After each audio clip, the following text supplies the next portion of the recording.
Because I truly feel that a good song paired with a good piece of content becomes an excellent song.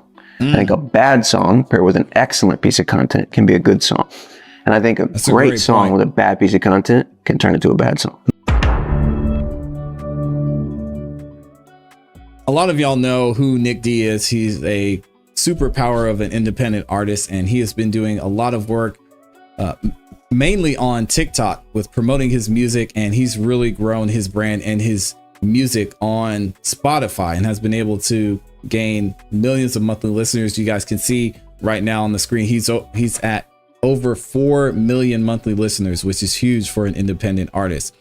And a lot of the things he's been able to do, he talks about in his book and on social media and on a couple of his YouTube channels as well. But he most recently did an interview with Adam Ivy over on YouTube. If y'all haven't checked out Adam Ivy, the link to this video will be in the description.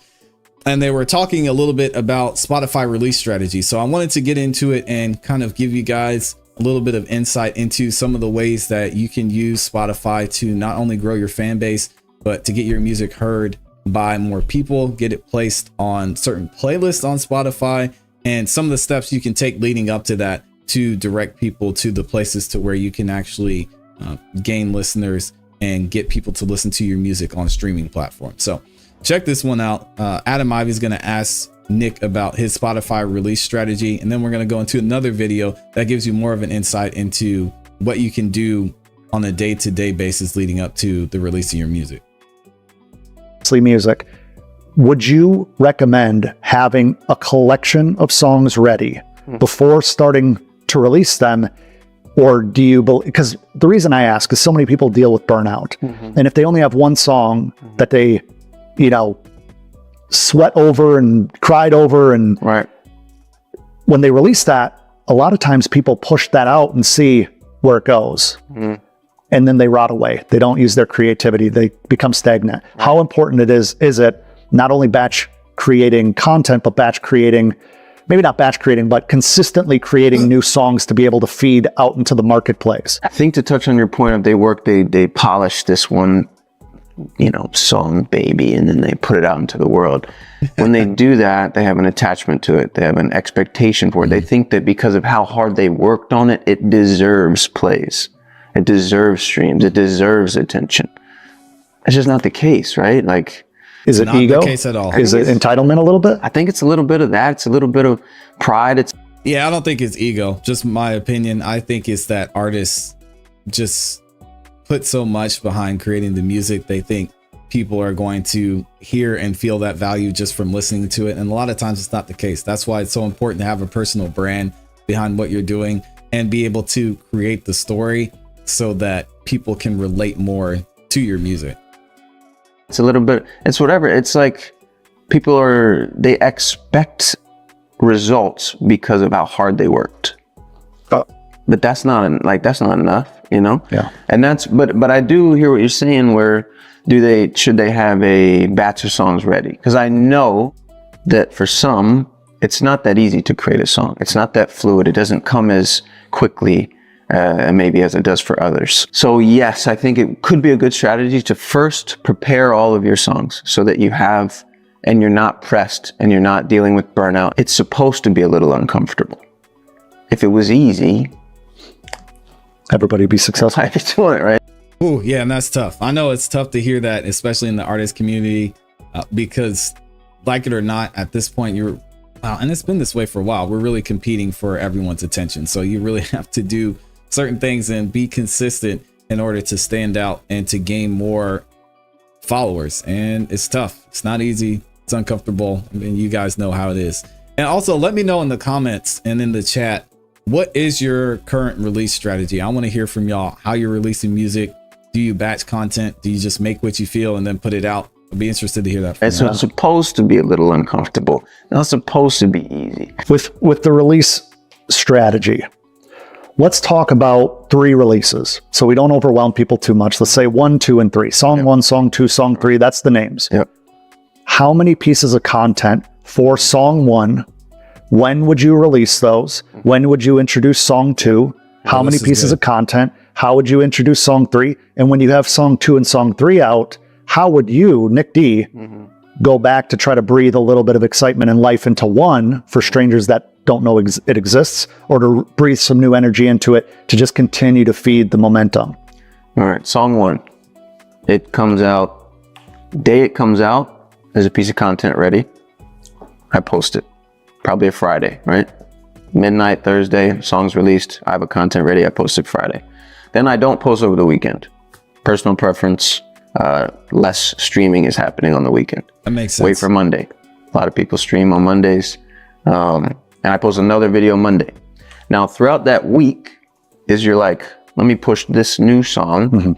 And then I have another one coming out the Friday coming up. Now, So 1 week. And also another interesting thing that Nick does, he releases the song first and then he makes the content after, which I think is a really interesting strategy. So, or as you guys hear, he'll drop the song and then he'll release content about it to build up to that. Connor Price is another artist who does that as well, because one of the things that can happen if you do maybe a pre-release or a pre-save campaign is, unless you're really pushing your music and you're promoting it a lot, people are they're just gonna forget. They're gonna forget that your song's coming out, and then you're gonna have to create content after that anyway. So usually what they'll do is they'll release the song and then they'll drop the content that goes along with it. And when people ask where they can find the song, then they say, hey, the song is out right here. You can go listen to it now on Spotify. You can go download it on my website, whatever the case may be. Whereas if you have a pre-save campaign, then you're going to be, if people ask where they can listen to it, then you're going to say, oh, well, it's coming out in 2 weeks. You guys can listen for it. And by that time, who's going to remember that? Unless you're just a diehard checking every day on Instagram fan. Week and then the next Friday. absolutely. Okay. And then if one of those videos during that first week does well, then I'll still incorporate it in the weeks coming, right? If I have one that, if you're used to getting 300 views, but for some reason this song and this video that you posted did 2,000 views, incorporate it moving forward with your new releases. Alex is a great example of it right now. He's writing content ideas or thinking of content ideas before the song. He's writing a song to fit it. He's releasing the song on a Friday. He's posting the content. And if the content does well, he'll post more. If it doesn't do well, he'll move on to the next song. And every now and again, still make a new piece of content and breathe life. Maybe it was the content, not the song. And just breathe life. Because I truly feel that a good song paired with a good piece of content becomes an excellent song. I think a bad song paired with an excellent piece of content can be a good song. And I think a great song with a bad piece of content can turn into a bad song. As far as how it's performing or what you feel it deserves. Yeah, you got to find that sweet spot for the pairing. Now, in talking about releasing music every week, or let's 2 weeks, bump it up, 2-3 weeks, there's going to be some people that feel like the purity of the music is gone. And I need to kind of instill with you guys, we're talking about being business minded and using music as a product to grow a career, not to be celebrated immediately for something that you have a bunch of sentimental value for. So releasing music, let's say every 2 to 3 weeks, 1, 2, 3 weeks, it doesn't really matter. You're not focusing any time on pre-save campaigns, spending a ton of time, energy, and frustration trying to get it on playlists. You are just trying to connect with your audience in the most genuine way that hopefully spreads. You get reach and discoverability to a new audience, and then your content paired with the good music is going to win them over into becoming a fan or a follower. And then it's up to us to convert them into being, a super fan, or I call it family, where they're just like, love what you represent beyond what the music is. So there's a question in there, I promise. Something about a pre-save campaign. I know that it used to work a little bit more effectively than it does now, but when it comes to releasing music moving forward, you're saying have the content and the song queued up and ready, so when their attention is there, they get to eat immediately and they don't have to wait for it. Exactly. Yeah. And I never tell people that I'm releasing a song. I'm releasing a song next week.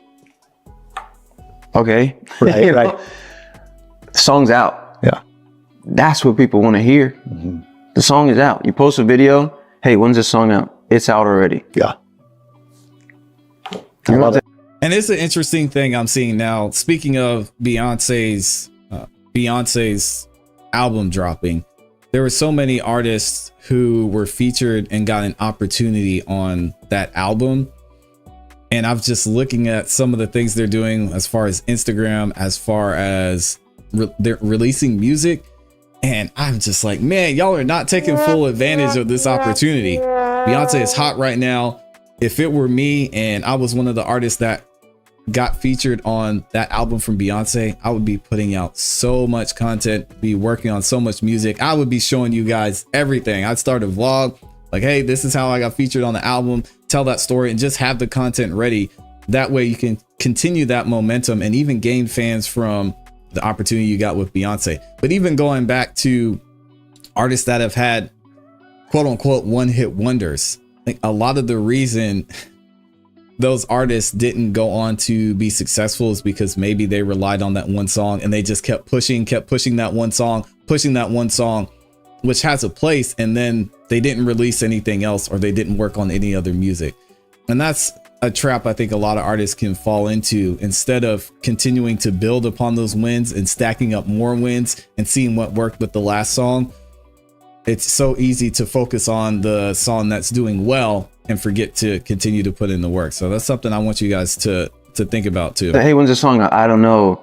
100K pre-saves. No one cares. It's not about delivering the experience. Give them what they want. Give the people what they want. So no, I'm not interested in pre-save campaigns. I'm not submitting my songs 3, 4, 5, 6 weeks in advance to try to get a playlist. There's 11 million artists on Spotify. Yeah. There's a million songs uploaded every week. True. How many playlists are there? Not that many. Not that many. Yeah. How many songs are in those playlists? Not that many. It's like hitting the lottery. I recently saw an That's very, very true. All right. So I want to move into talking about another artist / producer who's also did well using TikTok. He makes a lot of content on YouTube too. And he built a fan base similar to the way Connor Price, Nick D, and a lot of other artists who are on TikTok did. But he's got more of a step-by-step guide as to how you guys can release music. I use a lot of the same strategies when I release my music onto Spotify and streaming platforms as well. And his name is l.dre. Now, if you guys have been watching the channel, you've probably seen a couple of videos where we've talked about l.dre before. And he's a producer who makes more of a lo-fi sound, and he does some other things as well. He's collaborated with a few bigger artists, but he's mainly focused on producing this lo-fi type music. So you can see he's got over 800,000 monthly listeners, which is super dope. I think at one point he was at a couple of million at his peak, and then things slowed down. But he's got a guide here to where he's going to show his release strategy when it comes to Spotify for 2024 and some of the steps that he's taking to release music. All right, so let me rewind this real quick, make sure I didn't have it sped up too much. Yeah. All right, y'all check this out. In the ever-evolving landscape of the music industry, it seems like artists are always trying to find a new strategy to get their music heard. One strategy that's been gaining a lot of traction is the waterfall release strategy, specifically on Spotify. Now, I talked about it recently in my Spotify release strategy for 2024 video, but essentially what the waterfall release strategy is, it's when you release singles individually over time, but each new release includes the previous release, and then over time it evolves into like an EP or an album or something like that. There's tons of reasons why I think this strategy is super smart, but your boy has actually put it into work, and I want to show you the actual stats and actual results I've gotten from it. And then by the end of the video, you can make up your mind whether or not you think you want to try it or not. If you're new to the Yeah, so I definitely have seen the waterfall strategy. I haven't personally used it because since I'm a producer, I mainly just make singles, but I haven't dropped an album yet. So I was doing some research on my own, thinking of ways that I could maybe bring more fans to fans on Spotify and listeners on Spotify. And then this is when I saw this video from l.dre, and it's something I'm probably going to try here in the next coming months once I start releasing more actual songs and not just beats.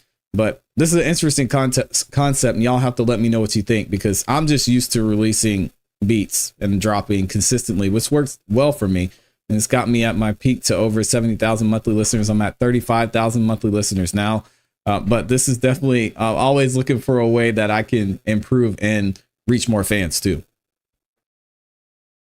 Channel. I'm l.dre. I make chill beats for a living. I have around 800,000 monthly listeners right now on Spotify, and I've been doing this for a while. So without further ado, let's get into it. The first artist that came to mind with this waterfall release strategy that I've seen do it well is Lil Yachty. So real quick, let's head over to his Spotify and then you can actually see, because you might be familiar with him. A long time ago, you may have remembered he released Strike, Holster. Perky got me do it like a holster. You know the song probably. But check it out. Here it is. So recently he just dropped a new song called Something Ether. So now that's what this whole thing is about. But as you can see, Holster was a huge single. Then he dropped Solo Steppin', Creep Boy. So boom, he dropped that, but I'm assuming he dropped those together. Same thing. Yeah. He dropped Tesla. I actually never even listened to that song. But it's in the same thing. Secret Recipe with J. Cole, A Cold Sunday, and his newest songs. All these songs are now in an EP, but you never heard Lil Yachty come out and say, hey, check out my new EP. No, he just releases his new songs as a part of this EP. That's what he's been doing lately. And he's on such a large scale, I'm sure it's working wonders for him, but you can't really tell, right? So for me, I'm gonna show you my actual Spotify analytics on a much smaller scale. The most recent song I dropped as part of this is Round and Round. And also something I wanna point out too, let me see if I can find, I thought it was really interesting how this album was structured by Lil Yachty, because if you look at it, his most popular song he put at the end of the album. So I think this is another benefit to using this type of strategy, because again, you can see which songs are working, which songs that people like. And then once you drop the album, you can structure your album a certain way that'll keep people listening. You could even use maybe a rule of thirds, to where you have a song that they like, the next two songs, maybe you're kind of testing out, and then the third song they like. I guess it would depend on listeners' behavior and how people listen on Spotify, but it would be interesting to study that a little bit more as far as the album structure goes and how you should lay this all out. But anyway, let's keep going with this one. Right. So for me, I'm going to show you my actual Spotify analytics on a much smaller scale. The most recent song I dropped as part of this is Round and Round. As you can see, I'm also releasing it on vinyl. Pre-orders start now, and they're only available for 2 weeks, so hit the link in the description, but more on that later. But let's get into the actual analytics of it. So boom, Round and Round. In total, all-time streams, 193,000 streams. You probably look at my monthly listeners and you probably think, oh, that seems pretty low, but in reality, this is how most of my original stuff performs, unless I do something on social media that goes viral. This is just like the bare minimum. I probably only posted about it one time. No editorial playlist, no support, nothing. This is just what Spotify gives me from being into the release radar. And like obviously my fans listening, all that kind of stuff. Look at these spikes. Obviously the spikes are quite obvious when you look at it from this format, but let's go dive into the first song. The first song I dropped was l.dre. I dropped it September 22nd. It currently has 66,000 streams. We'll get more into the details in a second, but I just want to briefly show you each track. Yeah, currently has 57,000 streams. That's September 29th. Break Time has 32,000 streams. That's January 12th. So like a few months later. KO, 24,000 streams. That's January 19th. So I released that like 2 weeks after. And then Round and Round, the most recent one, 13,000 streams. That was March 1st. So that was like a few weeks ago. So now you know the dates, right? So check it out. Let's go back to l.dre. This is when it dropped. Obviously in the first day, 2,000 streams, whatever. It trickles down a bit, and then I believe around here, September 29th. So I guess this was the natural curve. Then September 29th, I dropped. Yeah, so you can see there was a bit of a spike, but it was already on a down spiral. So let's ignore that for now. But let's head over all the way to this. This is the daily average right here. I'm talking 190 to 200 streams on the daily basis. But then boom, I dropped a new track, January 12th. That is when Break Time came out. And and a lot of the reason that this happens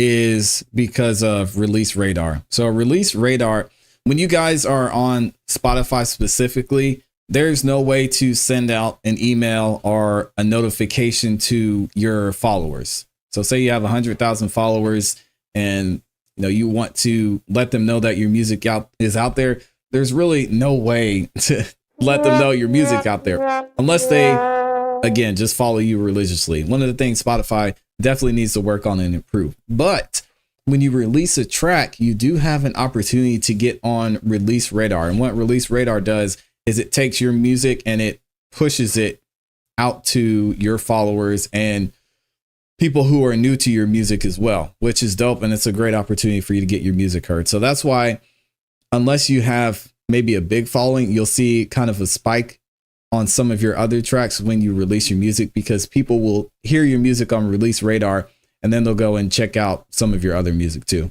As you can see, boom, a spike. So it went from averaging 200 streams a day to now it just got 600. For the next couple days, it was hovering around 500 to 600. And then it slowly started to go back to its normal curve. And then as you can see here, around January 19th, when the next track, 600. Regular curve, regular curve. As you can see here, around March 1st, it didn't really have too much of a spike.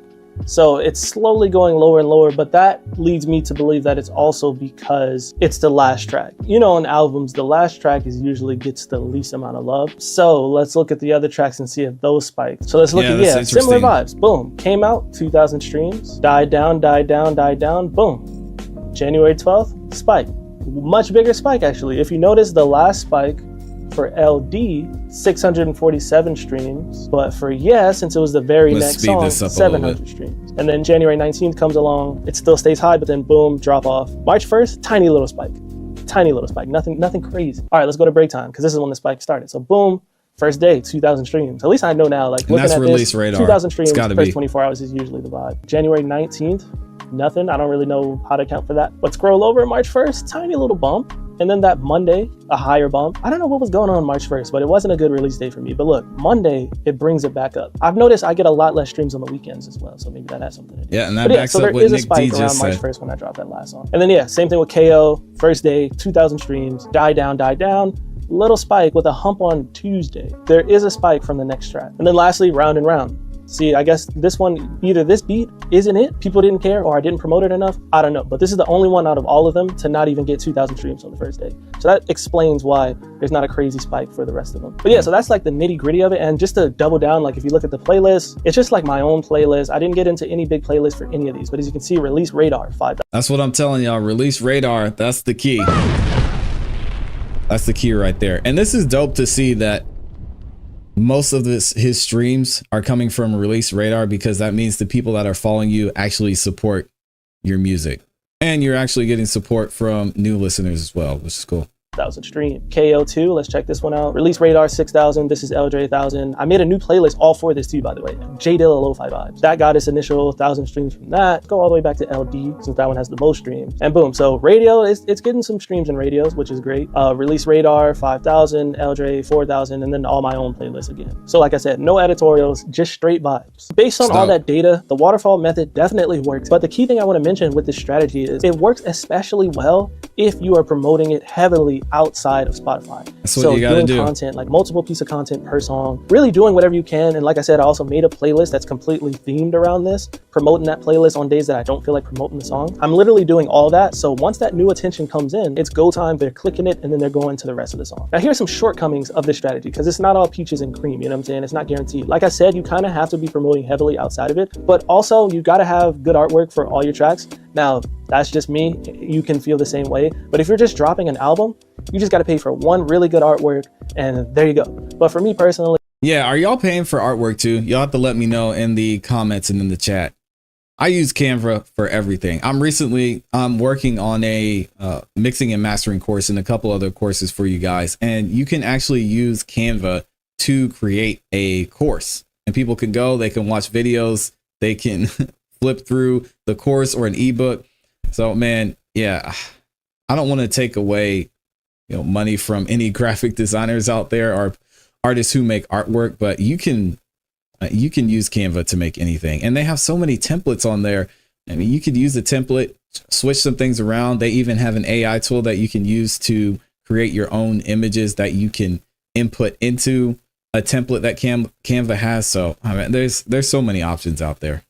I'm really particular about how my artwork is. So each song, I paid for artwork individually. That's about 5 songs. And if you're using a good artist, those 5 different covers could cost you like upwards of $1,000 easy. So that's one thing to keep in mind. I mean, obviously there's tons of different ways to finesse artwork, but I'm not gonna lie, like AI artwork, I don't like it. It's not there yet, at least from what I've seen. Maybe there's some really good AI artwork where I don't even know that it's AI. You can usually tell when something's AI, and it's kind of buns, bro, if I'm being honest. You can always do the unsplash method and go get some copyright free photos and just maybe stick to some kind of theme or something like that. And the other thing to think about is just like, if it takes too long. I'm fine with it, but I definitely have been feeling a little bit of an itch to just drop the rest of the songs right away. Especially now that I have most of them finished. So part of me is kind of wondering, when the full album is out, like, are people gonna care since I milked it so much with the singles, you know what I'm saying? So that's another concern that I'll maybe make a follow-up video when the actual album is out. But let's move on to the rest of my strategy, which I think is actually really cool. So as you see, I only have 5 tracks, but I did another 5 tracks already that are just waiting to be released, and I was trying to figure out